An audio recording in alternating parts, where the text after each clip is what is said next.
C'est Guillaume Meurice. Oui, bonjour, bonjour à tous. Alors, une fois n'est pas coutume, chronique littéraire. Merci pour les 2 applaudissements. C'est vraiment un succès d'estime. Merci, merci. Chronique littéraire avec mon conseil lecture du jour. Coup de pouce à un jeune auteur qui a pour muse une certaine Bribri. Il s'appelle Emmanuel Macron et son livre s'appelle Révolution. Sorti le 24 novembre dernier, le lendemain mourait Fidel Castro. Coïncidence? Je ne sais pas. En tout cas, un livre fort, un livre sans concession. Le parcours et les ambitions d'un enfant terrible. Un mec à qui la vie n'a pas fait de cadeau, hein, clairement. Enfin, sauf une cuillère en argent dans la bouche à la naissance. Mais à part ça, vraiment aucun cadeau. Le style est très novateur. Je dirais à mi-chemin entre Oui, oui, fait de la politique et le catalogue du chasseur français, rubrique Comment attirer des pigeons. J'ai voulu savoir ce qu'en pensaient les professionnels du livre. Je me suis rendu directement ce matin au stand Rebelle Édition, qui existe vraiment. Hein, là, vraiment, on est dans le thème. Qu'est-ce qu'on y pense d'Emmanuel Macron? Je ne savais même pas qu'il avait écrit. En fait, je suis un petit peu en marge de la France en ce moment. En marche? En marge. En marche. Ah, en marche. En marche. Ah oui, parce qu'Emmanuel Macron, il est en marche. Elle marche à côté Oui, de oui, oui, il a de la chance. Ah oui, il a de la chance, il a de la chance. Et nous, avec, de pouvoir compter sur un vrai libérateur du peuple. En marche, voilà, avec Jean-Yves Le Drian, Pierre Berger, Alain Minc. Donc en marche Pierre avec Berger un déambulateur est dans quand une même. petite Oui, Bah, Pierre Berger est dans une petite voiture. dans une petite voiture, si vous voulez. Parce qu'il est- J'avais déambulateur comme van, mais Pourquoi? peut-être la vôtre est il est mieux. malade. Pourquoi en petite voiture? Bah, parce qu'il peut plus marcher. Vous Donc, toucherez des droits d'auteur. Vous balancez, Tar Benjelloun. Mais non, mais on l'a vu dans l'émission C'est vrai. Stupéfiant là. Il était... Ah oui, c'est vrai. Oui, c'est vrai qu'il n'y a que des forces vives hein, chez Macron. Ben, on le salue en tout cas, hein, si, voilà, s'il nous Non, mais entend avec son c'est un type sonotone. très généreux Bonjour. et formidable. Bah oui, Oui, on le salue, on certainement, l'embrasse. certainement, certainement. On l'embrasse, faut parler fort parce qu'il n'entend plus très bien. Alors, chez Rebelle Édition d'ailleurs, on a une dernière nouveauté littéraire, une histoire qui concerne quoi? Qui concerne un homme qui travaille trop, qui travaille tellement, qui finit par oublier sa famille, ses amis, sa maison, qui ne vit que dans son bureau. Non mais ça c'est exactement le programme d'Emmanuel Macron du coup. Ah ben voilà. Est-ce qu'il est mal payé dans son boulot?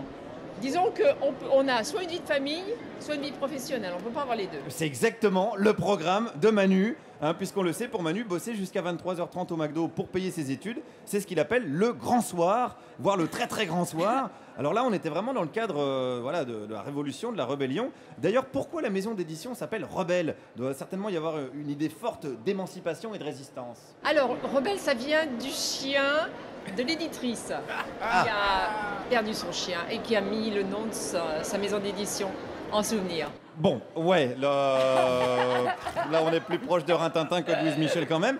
Mais bon, on peut pas taper juste à tous les coups. Alors, pour rentrer vraiment, je dirais, dans l'objet littéraire, je vais vous lire un petit extrait. Alors, Emmanuel Macron dit « Entrer dans ce nouveau siècle exige de savoir réconcilier ce que nous sommes profondément et ce que nous devons devenir. » Là, ils prennent une grosse claque dans la gueule, hein, le public du Salon du Livre. C'est d'une beauté, mais alors, est-ce que ça veut dire quelque chose? C'est la question vraiment qui se pose. Alors, je suis allé demander à la maison d'édition Le Temps des Cerises. Eux, ils s'y connaissent en lutte révolutionnaire. Qu'est-ce que ça veut dire? Ouais, c'est un peu bizarre comme phrase. Ça veut rien dire, c'est de la poésie, peut-être. Ah, peut-être, Oh. oui. Ah oui, s'il fait de la poésie, là, on change de registre. Ah, bah voilà, Voilà. c'est un poète. Ah, c'est un poète? Mais les révolutionnaires sont des poètes. Oui, mais lui, il n'est pas révolutionnaire, donc il n'est pas poète. Si, regardez le nom de son bouquin. Ah ouais. Ah bah oui, quand même.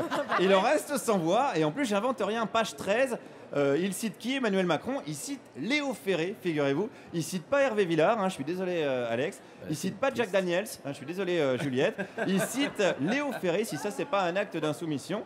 Alors, mais j'ai d'autres arguments évidemment hein, pour vous convaincre que ce livre est absolument formidable. C'est la 4e de couverture notamment, là où on place de quoi appâter le lecteur. Et regardez ce qu'on y trouve. Et voilà, c'est la photo de Manu. Voilà, je vois les... Oh, le beau gosse. Je vois les cougars qui sont comme des dingues au premier rang. Alors, j'ai parlé de cette photo avec une prof de français. Ben, en fait, il m'inspire un peu le premier de la classe hein, qui dit j'ai eu 15 et toi? Avec un air un peu sournois. La mauvaise foi! La mauvaise foi des profs de français. Non, regardez, il est beau, regardez comme il est beau comme un plan social.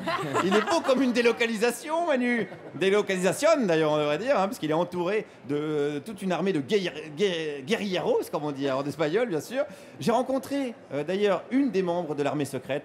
et je lui ai demandé pourquoi ce titre de livre. C'est parce que comme il veut changer dans tous les domaines, que ce soit la santé, l'environnement, l'éducation, le travail, le chômage, et que c'est vraiment un autre positionnement, donc je peux comprendre qu'il l'ait appelé Révolution. Voilà. Est-ce qu'on peut faire la révolution avec Jacques Attali?